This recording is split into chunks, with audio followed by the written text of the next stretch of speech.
Manufacturing is at something of a crossroads. The people who keep plants running generally say they love their work, they feel accomplished, challenged, and secure in their careers. At the same time, many are nearing retirement, and fewer young engineers are coming up behind them. Add to that artificial intelligence, which is raising new questions about the future of decision making on the plant floor. So, what happens when a satisfied, experienced workforce meets a shrinking talent pipeline and accelerating technology? Today, we dig into that very question with Amara Rozgus from Plant Engineering. This is Ctrl+Alt Manufacturing.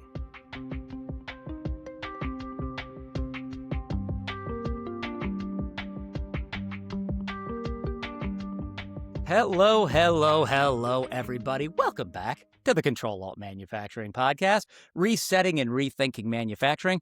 Our little podcast here is helping explore some of the people, technologies, and strategies that are driving the digital transformation of manufacturing. I am Gary Cohen. Joining me is, and I can't even tell you how many times she yawned before we got on, the apparently very tired Stephanie Neal. I'm very tired. Stephanie, how are you? Happy to be here. Thank you. I'm wide awake right now. Oh, good. All right. So we got a good one today. It's always nice when we have somebody we know well. We have one of our colleagues, Amara Rozgus, who's going to come on and talk to us about the 2026, what year are we in? Plant Engineering Salary Survey. A lot of really good information in there. But first, because you did ask me a personal question last time, I'm going to do the same thing to you. You mentioned that you were getting a puppy. Let's hear about the puppy. Right. Last time we spoke, I don't know if we talked about it on air, but I told you off air that, you know what, I'm getting a puppy this weekend. I'm so excited. And I got catfished. I got catfished for about a dog. So it's so sad. It's so sad and infuriating, but it's a long story, but like a friend of a friend had an accidental litter. Cute little puppy, showed me pictures. I was corresponding with this person and she was asking me, can you cover some of the vet costs before you get the puppy? And I'm like, yeah, sure. I'll set up the vet appointment. I think she wanted me to pay her money. I didn't. I said, I'll come get the dog and I've already got the vet. And then a few days later, she's like, she was like, so appreciative. Thank you so much. And then a few days later, we were getting a snowstorm. I'm like, can I come a little early to pick up the pup? And she's like, oh, no, all the dogs have been claimed and there's not one for you. This was after weeks of corresponding with her. I had gotten all the dog equipment, like everything I needed from like even a dog car seat and the cage and all that. Like, it's not a cage. What's it called? Is it a cage? Kennel. Yeah. Like the thing that I mean, if you're cruel, you could call it a cage. It's not a cage. But we humane people call them kennels, Stephanie. And the little comfort, like stuffed animals to go in with the puppy. And so I was devastated, but can you believe it? I mean, you've got all the stuff. Now you got to go get a puppy. I know. You're too far down this path. You got to get the dog now. I know. I'm sorry that happened. I was heartbroken. I don't know what to do. Yeah. So I'm going to wait a little bit and then it'll happen. Yeah. Hopefully it will for you. So we like to start the podcast with a sad story. I really am sorry that happened. But we do have, this is an awful segue. We do have great stuff coming up. But the salary survey that we're going to be talking about today, it's not just going to be a list of numbers. We're not really talking about, in a granular view of the data. But I think there's a bunch of trends that are going on in manufacturing. We see them all the time. It shows and in webcasts and everywhere that we go. And manufacturing obviously is highly automated now, but there's still really a human element to it, especially on the plant floor. You think everything's being done by computers, by sensors, and automation is everywhere. But, if you ever actually go into a plant floor, you know that when something goes wrong, and something tends to often go wrong, it's not AI or it's not automation that often gets to fix it. It is an engineer who's been doing this job for a long time and has that experience and knows, like, why is that machine vibrating weirdly? Yeah. It's still people more than, I don't say more than machines, but it's still very a people centered enterprise. No, people are really the most important element. And, I mean, we have to focus on that. And I was going to tell you, Gary, that I saw Mhm. that there's some new reports that are showing that the manufacturing sector has started to pick up. And so, like last year, it wasn't that stable due to Mhm. tariffs and high interest rates and an uncertain global economy. But according to the Alliance for American Manufacturers, things are turning around because if interest rates stabilize, then consumers buy more manufactured goods, right? So there's also AI investments, which Mhm. means more demand for the equipment that goes into the data centers. The question is, will this mean more jobs? And we're already at a skills shortage right now. Mhm. And I think some of the data in the survey that Amara is going to talk about will show that we just don't have enough junior level, entry level Right. people going into these fields. So we've got to figure out how can we turn this ship around and get the pipeline of people in here. And I think, it was really interesting to me when I read the survey that overall people are really satisfied with their jobs. Mhm. Yeah. And, and I think it was like 50% say, or like half the respondents were really happy. 49% said they're glad to be working. So I guess there was just Mhm. 1% that's completely miserable, but we're not going to focus on them. Yeah. But yeah, I mean, it's really a positive to see that manufacturing's picking up a little, and it's obviously something we hoped would happen because, as you said, last year there was so much uncertainty. Everybody I talked to basically said we're kind of on hold right now, so it's nice to see that happening. But there is, as you said, already that skills gap, and there are, a lot of older people who are working in engineering who are nearing retirement age, and we'll talk about this with Amara. And I don't think there is a pipeline of people following them in, which is why, conversations like we're going to have today matter. And we're going to dig into really what's happening in the plant engineering workforce, what's working, what's shifting, what might be coming. But you and I aren't going to do that, Stephanie, because we're not that bright. Well, I'll speak for me. You're very bright. I'm not that bright. We're gonna have Amara from Amara Rozgus from Plant Engineering come on here in a second. She's the editor in chief of Plant Engineering, also a consulting specifying engineer, which serves industrial plant engineers, managers, safety experts, and others in the manufacturing market. She's been editor in chief of Plant Engineering since 2021 and has 25 years of experience in B2B publishing, including several engineering, research, and construction publications. Amara, welcome aboard. Come on in. Yeah, Yeah. I don't know how you expect me to follow a puppy story. I mean, if we could talk about know. that for the next 20 minutes, that'd be fine. But So I'll yeah, tell you what we're gonna do no, is go what? ahead. What? What are we going to do? Well, here's how we're gonna lighten things up.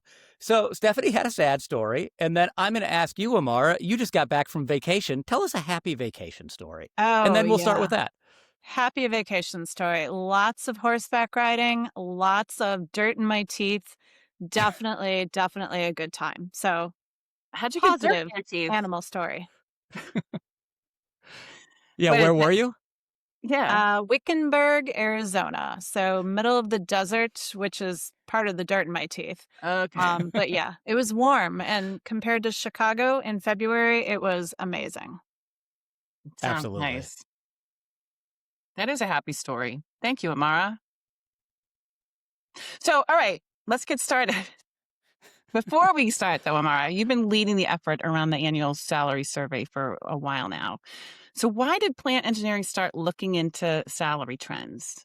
Yeah, we've been doing this for many, many years. And the 2026 report in particular identifies compensation and career information as it relates to plant engineers, managers, MRO professionals, anyone who has a direct influence on plant performance and productivity. Um, it's an annual report that looks at manufacturing and professionals and how much they're worth. I mean, money talks here. So that's helpful for conversations about compensation and benefits, people who are looking to improve their career, maybe get a new job or a leg up in their current company. And it also looks at the industry in general, meaning it's an overview of the manufacturing sector. And it looks at trends and topics, and like you both alluded to, the brain drain.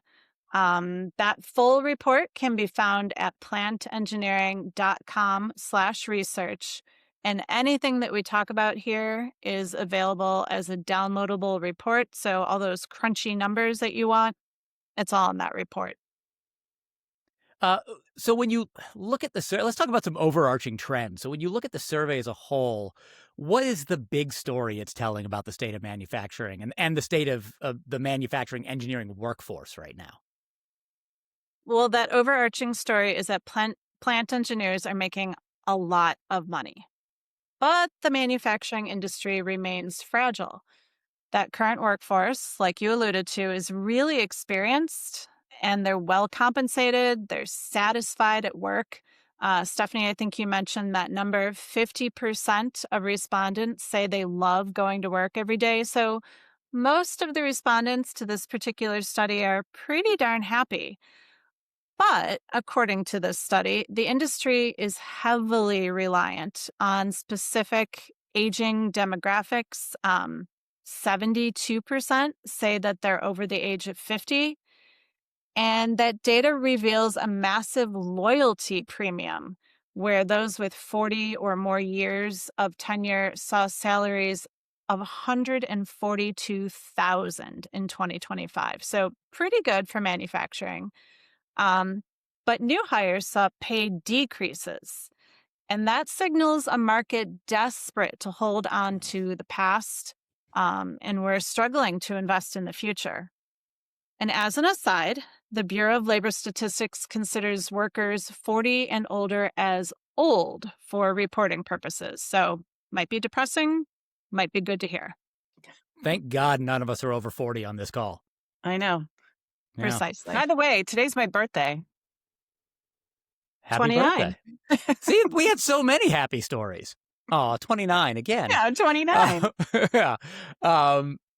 So you both mentioned, and I think one of the really interesting findings is that job satisfaction is pretty high, but it seems like it's driven more by intrinsic rewards than compensation, although the compensation is good.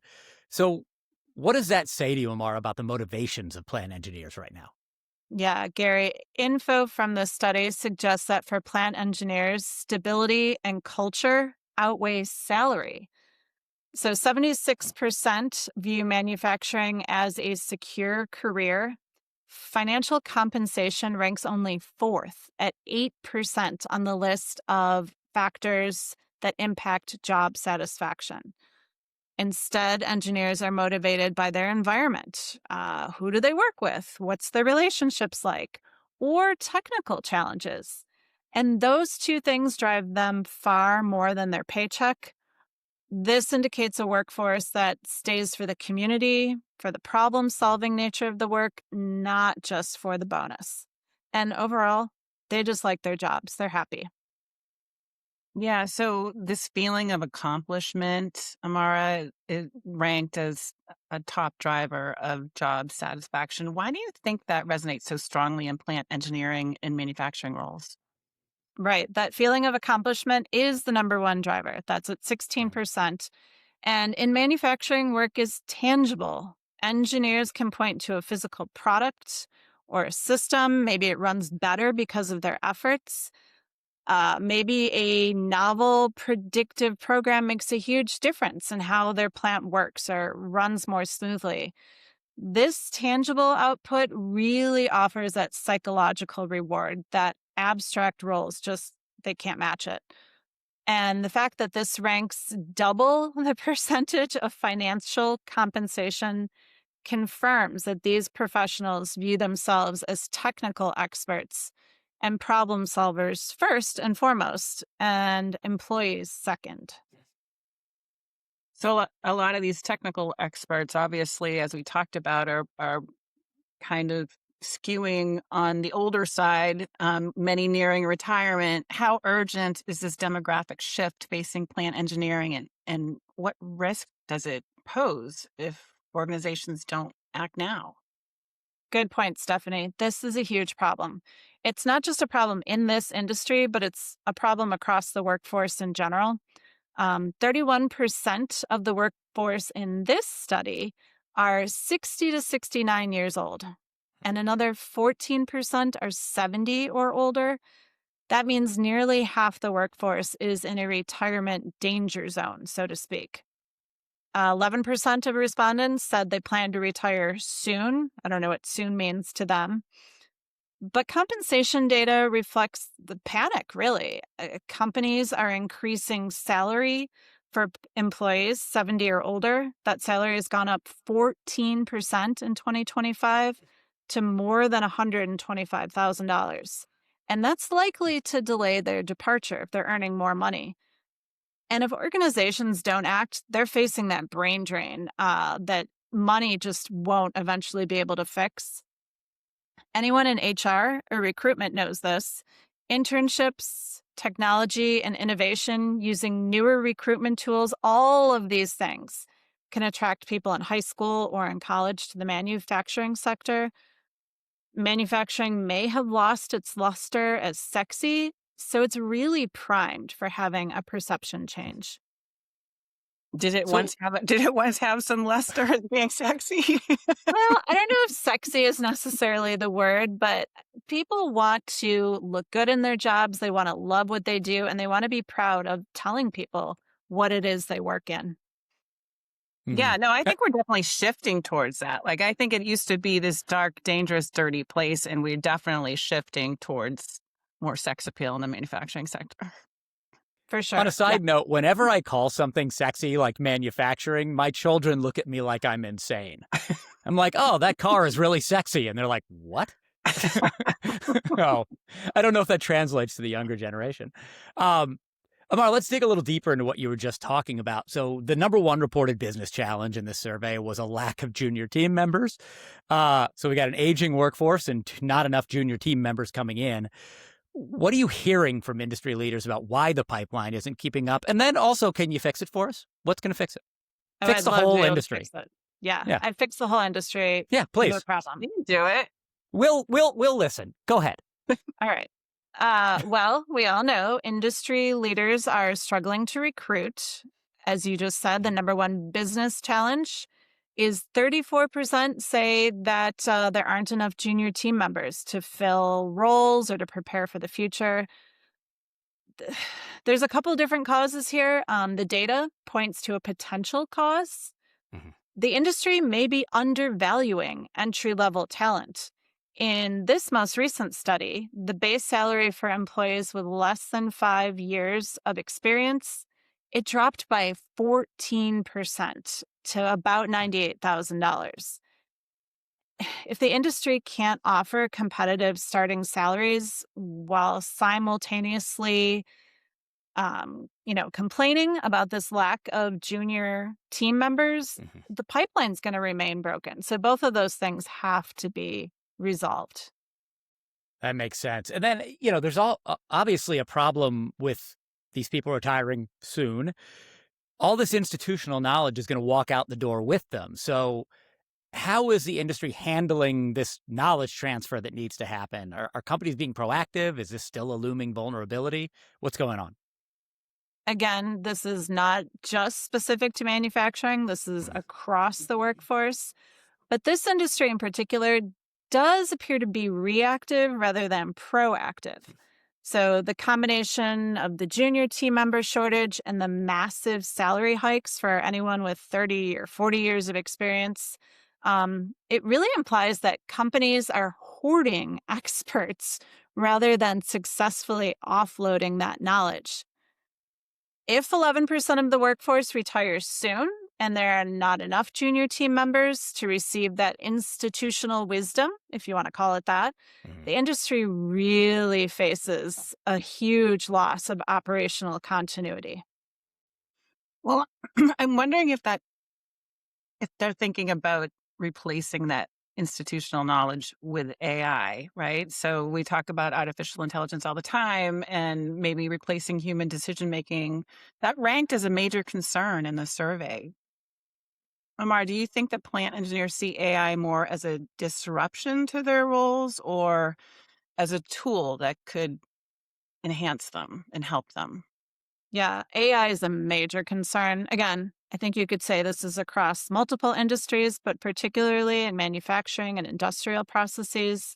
Um, AI is viewed with a lot of apprehension. And just like a lot of other industries I follow, artificial intelligence replacing human decision making is a huge business threat.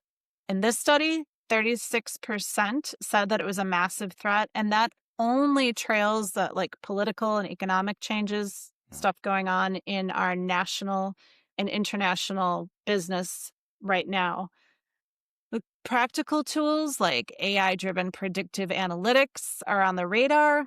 They're not really dominant yet. And this suggests engineers see AI less as a helpful co pilot and more as a potential usurper, my new favorite word, of the technical challenges and decision making that they value very highly.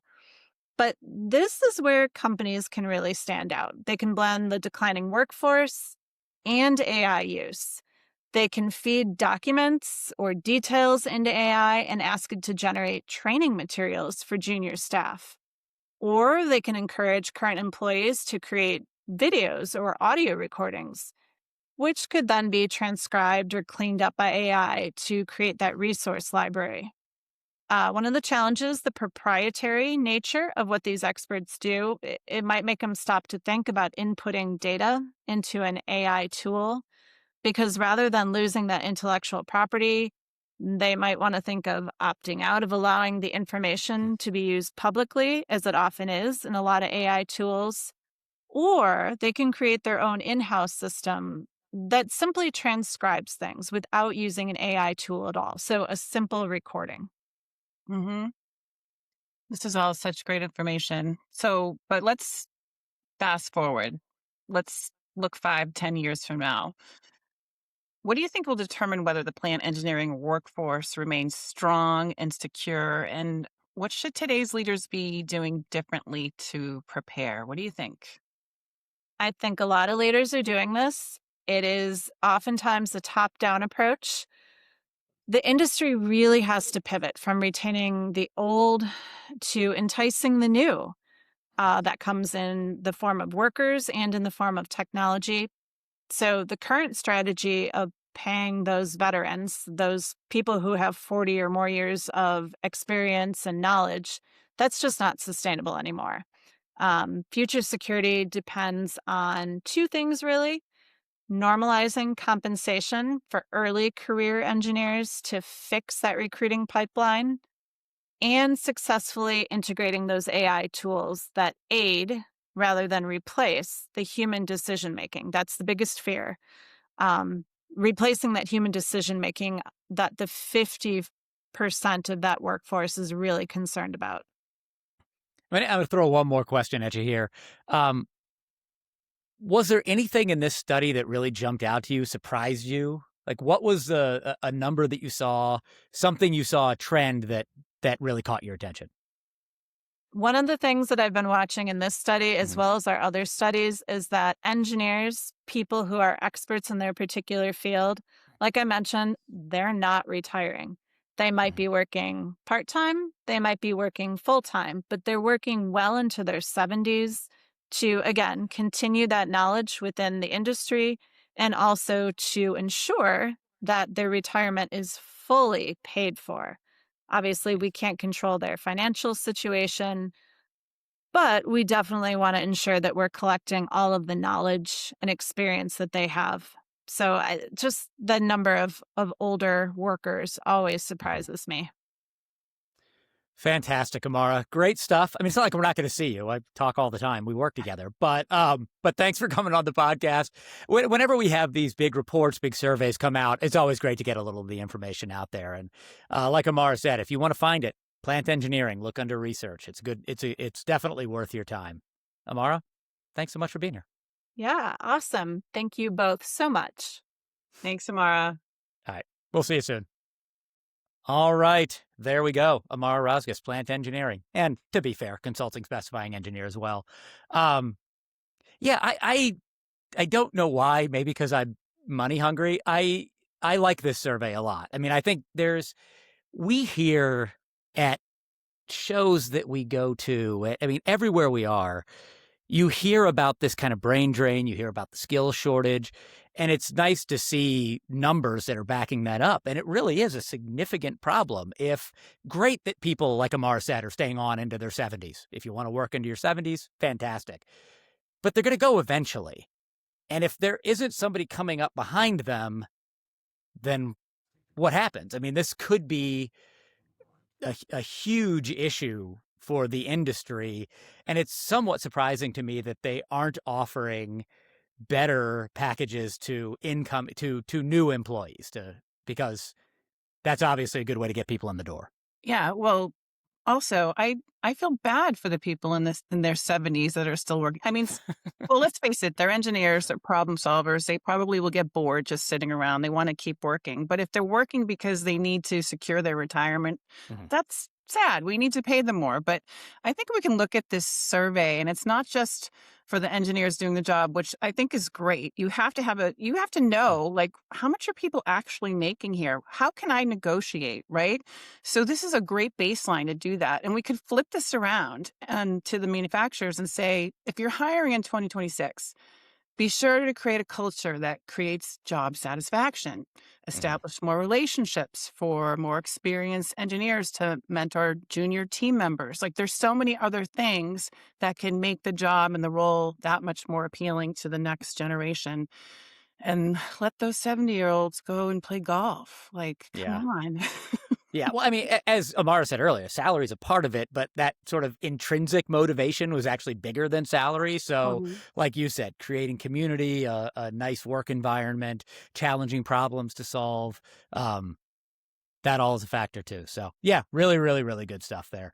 If you want to find the rest of that report, see all the details, as Amara said, go on to plantengineering.com. It should be under the research tab. Really good stuff there. And there we go. We've done another one, Stephanie. Another one out the door, and you still puppyless. Yeah, and I'm still awake. I didn't yawn once. It's true. You didn't. I didn't see you yawn one time. I'm so proud of you. It was a good conversation. I thought Amara had so much good information, so I really do encourage people to go and download the full report because it's chock full of good stuff. So. Absolutely. And thanks to everyone out there who is listening and with us. I hate saying this, but follow, you know the drill. Every podcast says it at the end. Do it. Like us, follow us. It does help. And this is, a lot of what we talk about is from the Control Engineering site, controleng.com. But we do have these sister sites all through our company, engineering.com, Plant Engineering, like we did today, Consulting Specifying Engineer, a bunch of other places where you can get great information. Yep. So please not only like and follow, but share and tell all your friends about Ctrl+Alt Manufacturing. Yeah, we're trying to get you bigger salaries. That's why you should come listen to us. Exactly. And tell us your puppy stories. We want to know. All right, Stephanie, I can't close this. I opened it. You got to close it. Bring the Boston. I'm going to close it the way I always do. Have a wicked good day. Thanks, everybody.